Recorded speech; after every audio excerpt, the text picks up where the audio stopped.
ഞാനിപ്പോൾ ഉള്ളത് കൽപ്പറ്റ എൽസിലെ ചൂരമല ടൗൺഷിപ്പ് ഭൂമിയിലാണ്. കേരളത്തിൽ തന്നെ ഇക്കഴിഞ്ഞ വർഷം ഏറ്റവും കൂടുതൽ വിവാദങ്ങൾ ഉണ്ടായത് ഈ ടൗൺഷിപ്പ് ഭൂമിയെ ചുറ്റിപ്പറ്റിയാണ്.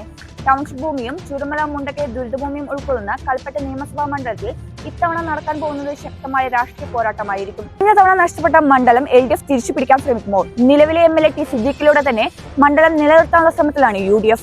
കേരളത്തിൽ തന്നെ ഏറ്റവും ശ്രദ്ധേയമായ രാഷ്ട്രീയ പോരാട്ടത്തിലാണ് കൽപ്പറ്റ നിയമസഭാ മണ്ഡലം ഈ തെരഞ്ഞെടുപ്പിൽ സാക്ഷ്യം വഹിക്കാൻ പോകുന്നത്. കഴിഞ്ഞ തവണ നടന്ന നിയമസഭാ തെരഞ്ഞെടുപ്പിൽ LGD സ്ഥാനാർത്ഥിയായ MV ശ്രേയംസ്കുമാറിനെ 5000-ഓളം വോട്ടുകൾക്ക് പരാജയപ്പെടുത്തി UDFനെയും മണ്ഡലം തിരിച്ചുപിടിക്കുകയായിരുന്നു കൽപ്പറ്റ MLA T സിദ്ദീഖ്.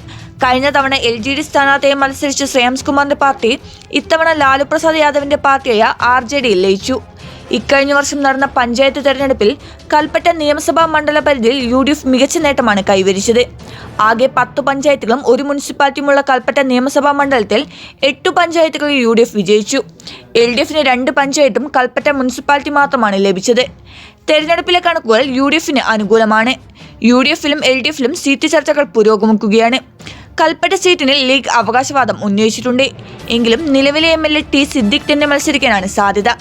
കഴിഞ്ഞ 5 വർഷം MLA കൽപ്പറ്റയിൽ മികച്ച പ്രവർത്തനം നടത്തിയെന്നാണ് കണക്കാക്കപ്പെടുന്നത്. മണ്ഡലത്തിലെ എല്ലാ ഭാഗത്തും അദ്ദേഹത്തിന് എത്താൻ സാധിച്ചു. T സിദ്ദീഖ് മത്സരിച്ചില്ലെങ്കിൽ KSU ജില്ലാ പ്രസിഡന്റ് അഡ്വക്കേറ്റ് ഗൗതം ഗോകുൽദാസ്, മുൻ ജില്ലാ പഞ്ചായത്ത് പ്രസിഡന്റ് ഷംസാർ മരക്കാർ തുടങ്ങിയവരുടെ പേരുകൾ പരിഗണനയ്ക്കായി വന്നേക്കും. LDFിലും 6 മത്സരിക്കണമെന്ന ചർച്ചകൾ പുരോഗമിക്കുകയാണ്. CPN സീറ്റ് ഘടകകക്ഷിയായ RJDക്ക് നൽകാൻ തന്നെയാണ് സാധ്യത. യുവനേതാവിനെ രംഗത്തിറക്കി മണ്ഡലം തിരിച്ചുപിടിക്കാനായിരിക്കും LDF ശ്രമിക്കുക. MSF മുൻ സംസ്ഥാന വൈസ് പ്രസിഡന്റും നിലവിലെ യുവജനതാദൾ ജില്ലാ പ്രസിഡന്റുമായ PP ഷൈജലിന്റെ പേരിനാണ് നിലവിൽ മുൻതൂക്കമുള്ളത്. മുൻ ജില്ലാ പഞ്ചായത്ത് ക്ഷേമകാര്യ സ്റ്റാൻഡിംഗ് കമ്മിറ്റി ചെയർമാനായ ജൂനിയർ കൈപ്പാനിയുടെ പേരും സ്ഥാനാർത്ഥിയായി പരിഗണിക്കുന്നവരുടെ കൂട്ടത്തിലുണ്ട്. വയനാട്ടിലെ രാഷ്ട്രീയ സാമൂഹിക മേഖലകളിൽ ജില്ലാ പഞ്ചായത്ത് അംഗമെന്ന നിലയിലും ക്ഷേമകാര്യ സ്റ്റാൻഡിംഗ് കമ്മിറ്റി ചെയർമാൻ എന്ന നിലയിലും അദ്ദേഹം മികച്ച പ്രവർത്തനമാണ് കൈവരിച്ചത്.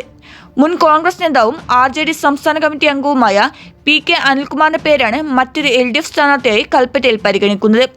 പൊതുപ്രവർത്തകൻ എന്ന നിലയിൽ അദ്ദേഹം സമൂഹത്തിൽ വലിയ സ്വീകാര്യത കൽപ്പിച്ച വ്യക്തിയാണ്. കഴിഞ്ഞ തെരഞ്ഞെടുപ്പുകളെ പോലെ തന്നെ BJPയും തെരഞ്ഞെടുപ്പിൽ സജീവമാനുള്ള തയ്യാറെടുപ്പിലാണ്. തദ്ദേശ തെരഞ്ഞെടുപ്പിൽ കൽപ്പറ്റ നഗരസഭയിൽ ഉൾപ്പെടെ അക്കൗണ്ട് തുറക്കാനും പല പഞ്ചായത്തുകളും തങ്ങളുടെ സാന്നിധ്യം അറിയിക്കാനും അവർക്ക് കഴിഞ്ഞു.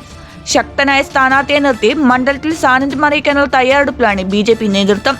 കേരളം തന്നെ ഉറ്റുനോക്കുന്ന രാഷ്ട്രീയ പോരാട്ടത്തിന് കൽപ്പറ്റ നിയമസഭാ മണ്ഡലം ഈ തെരഞ്ഞെടുപ്പിൽ സാക്ഷ്യം വഹിക്കുക. Aswathy KG, News 1 Kalpetta.